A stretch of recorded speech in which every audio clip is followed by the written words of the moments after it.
donc aujourd'hui on se retrouve pour une petite pile à lire, la pile à lire du mois de mars.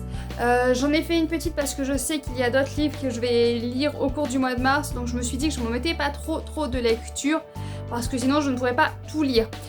Il y a déjà une lecture dont je n'ai pas encore le livre, donc c'est Dragon et mécanisme de Adrien Thomas qui fait partie du PLIB, donc c'est le dernier livre du PLIB que je dois lire, normalement, hein, parce que là je vous filme, j'ai pas encore lu tous les autres, mais normalement c'est le dernier livre du PLIB que je dois lire. Je vais essayer de lire aussi Célestopol en e-book un petit peu le soir pour voir un petit peu si je le mets ou pas. Donc voilà, donc j'ai ce livre là qui va pas tarder à arriver que je vais lire. Il y a un livre que j'ai là qui est très gros, d'ailleurs je vais vous le montrer. Il y a ce livre là que normalement je suis censée l'avoir lu au mois de février, mais vu la grosseur, vu que je ne l'ai pas encore attaqué, vu que c'est écrit tout petit, j'ai bien peur que je n'ai pas le temps de le lire à temps. Donc il est possible aussi que j'ai ça à lire au mois de mars, donc Derrière la porte de Emmanuel Bourgoin. Donc c'est un auto-édité, c'est un service presse que l'auteur m'a gentiment fait parvenir et que j'ai fait traîner parce que je fais passer les lectures du PLIB en premier et du coup je me retrouve à simplement à être en retard pour la lecture. Donc si j'ai le temps, je l'aurai fini au mois de février, mais sinon je vais repousser un petit peu la date de lecture et il est possible du coup que je le lise au mois de mars. Donc à voir vraiment où j'en suis, mais j'ai peur de me retrouver avec ce livre au mois de mars. Donc voilà pour les livres que je n'ai pas en main propre. J'en ai un autre service presse qui va arriver et j'ai un autre livre que je vais lire mais que je ne peux pas vous montrer pour l'instant. Donc voilà. Vous verrez ça au cours du mois de toute façon et puis début avril vous verrez le récapitulatif des lectures que j'aurai fait dans le mois. Sinon je vais lire normalement, si tout va bien, Madame de Bovary de Gustave Flaubert.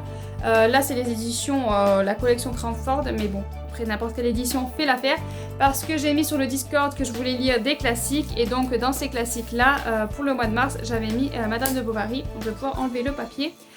Voilà. Donc j'ai tout le mois de mars pour lire ce livre-là. J'avoue que les classiques, ça me fait toujours un petit peu peur. Je croise les doigts pour qu'il y ait quelqu'un d'autre qui le lise avec moi. J'espère. D'ailleurs, si vous voulez lire au mois de mars, n'hésitez pas à venir nous rejoindre sur le Discord. Normalement, il y a le lien dans la barre d'infos. Si jamais ça ne marche pas, n'hésitez pas à me laisser un commentaire pour me dire, voilà, le lien ne marche pas. À ce moment-là, je le changerai parce que j'essaie... Voilà, un coup, je mets un lien qui marche qu'un jour. Un coup, je mets le lien qui marche tout le temps. Enfin... C'est un peu compliqué les liens Discord, j'ai un peu de mal encore à tout saisir. Donc j'espère que le lien marche. Donc si jamais il marche et que vous voulez nous rejoindre pour les lectures classiques ou pour même d'autres lectures, parler de lecture tout simplement, n'hésitez pas à venir nous rejoindre sur Discord. Et là pour le mois de mars, donc c'est Madame de Bovary. Je crois pas qu'il y en ait qui ont parlé de lire Madame de Bovary, donc je risque de me retrouver toute seule pour celui-là. J'ai un petit peu peur, hein, comme tous les classiques, mais bon, ça va se faire, ça va se faire. Un autre challenge qu'il y a sur le Discord, dans ce petit challenge comme ça sans prise de tête, où on a mis, je sais plus qui c'est qui avait donné l'idée, enfin bon, il y en a une qui avait donné l'idée de lire, de faire un mois une maison d'édition, et du coup on avait regardé un petit peu, on avait sélectionné un petit peu les maisons d'édition, et donc pour le mois de mars, c'était tombé sur le Héron d'Argent, et donc moi j'ai pris les livres que j'ai du Héron d'Argent, donc j'en ai deux, donc j'ai Jurassic Shaman aux éditions, le Héron d'Argent, bien sûr. Mon Dieu, de J.K. Gras. Je n'en fais pas relire la 4e de couverture. Jurassic Shaman, bon ça veut dire ce que ça veut dire, non? J'ai gagné ces deux livres-là en concours grâce au PLIB, donc je les remercie encore beaucoup, et la maison d'édition et les organisateurs du PLIB qui font des choses formidables. Donc grâce à eux, j'ai ces deux magnifiques livres. Donc il y a celui-là, et puis il y a aussi Les Dragons de Venise, donc de Kevin, mon fils. Les deux me font très envie. Je ne me rappelle plus exactement du résumé. L'intérieur est magnifique. Enfin bon, voilà, l'intérieur est magnifique. Et vraiment, ils font de très beaux livres, les éditions Le Héron d'Argent. Donc il serait temps que je découvre un petit peu leurs livres parce que j'en ai jamais lu. Je n'en ai jamais lu. Donc voilà, donc j'espère pouvoir découvrir ces deux livres ce mois-ci.